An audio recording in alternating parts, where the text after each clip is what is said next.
Liverpool 1-1 Man City. John Stones and Alexis Allister exchanged Anfield strikes as two of the Premier League title contenders went toe-to-toe at Anfield in potentially Jurgen Klopp's final face-off with Pep Guardiola.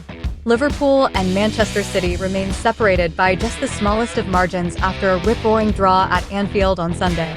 Liverpool and Manchester City couldn't be separated at Anfield as their title tussle ended all square to leave Arsenal on top of the table and fire the starting pistol for the running.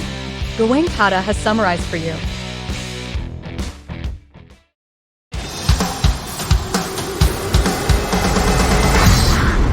Liverpool and Man City winners and losers as Reds battle back to earn lively draw. Liverpool 1-1 Man City. John Stones and Alexis Allister exchanged Anfield strikes as two of the Premier League title contenders went toe-to-toe at Anfield in potentially Jurgen Klopp's final face-off with Pep Guardiola.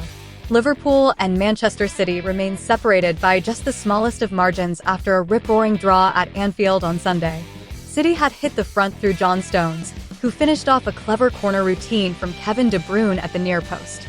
Liverpool were then gifted a golden opportunity equalize just minutes after the break. Ederson tripped Darwin Núñez in the area after Nathan Ake's woeful back pass. Alexis Allister claimed the responsibility and thundered home the resultant penalty. Phil Foden and Jeremy Doku both hit the woodwork in a second half that was dominated by Liverpool, but in the end, both sides departed with a point. Here are the winners and losers as the title race produced another brilliant affair. Winners: John Stones. Following his miraculous goal line clearance of a few seasons ago, John Stones has been regularly associated with this particular fixture. The England man stepped up once again at Anfield. Deployed in midfield, a role he is flourishing in, he turned in a typically composed and mature display in the center of the park. He provided the City backline with a vital screen to keep a Liverpool side who used their attack as the best form of defense at bay. Even better, he was on hand to prod open the first goal of the game from a clever near-post corner routine from De Bruyne. It was Stones' first goal of the season, and while it did not earn a win, it could still be very valuable in the long run. Caoimhin Kelleher. Kelleher has been the star for Liverpool over recent weeks. It would not be unfair to suggest that he is only playing due to Alisson's extended absence, but he has more than justified his selection. It was no different against Man City. The Irishman produced another 5 saves, one of them being particularly eye-catching to deny Phil Foden in the second half. Liverpool might have felt unfortunate not to have won, but they were still thankful for Kelleher in helping them to at least not lose. Arsenal. It's as you were in the title race after Sunday's Anfield draw, although the result will have been celebrated loudly in the red half of North London. After going top with their 2-1 win against Brentford, Arsenal could have relinquished the initiative should there have been a winner on Merseyside. As it is, Mikel Arteta's men remain top and will cling on to the position for at least 3 weeks. The Gunners and neither of their title rivals are in action next weekend due to the FA Cup causing havoc to the Premier League schedule. They then resume against Man City after the international break and will be aiming to build on their current advantage during that game. Losers: Nathan Ake. While Ederson was the guilty party in conceding Liverpool's penalty for a reckless challenge on Darwin Núñez, Nathan Ake must take a large chunk of the blame. The Dutchman's rotten back pass was considerably short of his teammate and only served to pick out the Liverpool striker. There was no real need for Ake to even play the ball backwards in such a position in the first place, which will make Man City's anguish all the worse. To Ake's credit, he had barely put a foot wrong during the first half at Anfield, but he cannot escape the blame for Liverpool's equalizer. Ederson. Somewhat absolved from a portion of the blame for the red strike, it was still a difficult afternoon for the Brazilian goalkeeper. His trip on Núñez saw the award of the penalty, while Ederson appeared to pick up a knee injury in the process. After lengthy treatment, he was not able to get anywhere near Allister's effort. Just minutes after that, he was forced off the pitch to be replaced by Stefan Ortega. Guardiola will certainly hope that Ederson's rash decision does not contribute to a long-term absence. Luis Diaz. Colombian forward Diaz could, and probably should, have won the game for Liverpool in the second half. He had a host of glorious chances to score in the second period. At first, the ball escaped his touch before he was then rolled in by substitute Mo Salah. This time, he got his approach right, but his finish left a lot to be desired. He then had another wonderful opportunity to secure 3 points, but took too long to get the ball under control when one-on-one, allowing Kyle Walker to steam in and prod the ball away.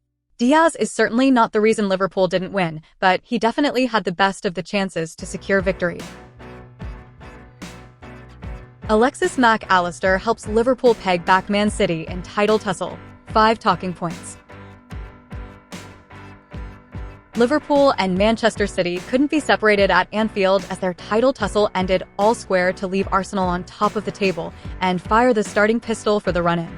City took the lead midway through the first half when Kevin De Bruyne's clever corner was bundled in at the near post by John Stones in a pre-rehearsed move, but Liverpool continued to press and almost leveled when Luis Diaz fired wide. The Reds did then grab an equalizer early in the second period when Nathan Ake's poor back pass was seized upon by Darwin Núñez, who was brought down by Ederson to allow Alexis Allister to coolly net from the spot.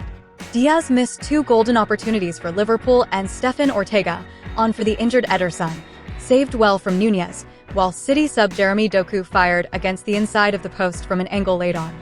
And he then survived a late VR check after catching Allister in the box. Here are the game's main talking points from a breathless Anfield occasion. 1. Man City will always find a new way to get you. Pep Guardiola could be seen saluting the inspiration behind Manchester City's first half opener, and it was neither Stones or De Bruyne.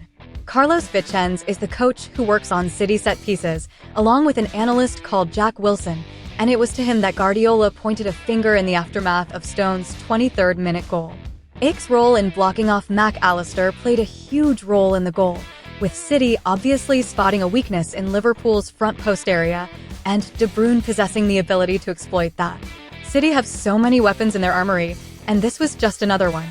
2. City's first half calm in the storm. Mikel Arteta famously called the Anfield experience the washing machine earlier this season, and after scoring their goal at point when Liverpool were getting on top in the game, City looked determined not to get caught up in the occasion and the atmosphere. They were deliberately slowing the game down, confident that they could hit the Reds on the counter-attack and giving the hosts more possession than perhaps even they would have expected going into the game. It was a professional approach, and one that gave Liverpool issues as their attacks began to come in fits and starts. Ake's error early in the second half awakened Anfield at a time when City would have thought they were on the way to putting it to sleep, and Liverpool were superb from there. 3. Darwin Núñez frustrates, but is always so willing. When he's looking somewhat scratchy, Núñez has a rather annoying habit of constantly getting caught offside, often appearing to be a bit too keyed up and eager to get in behind his man and wandering off as a result.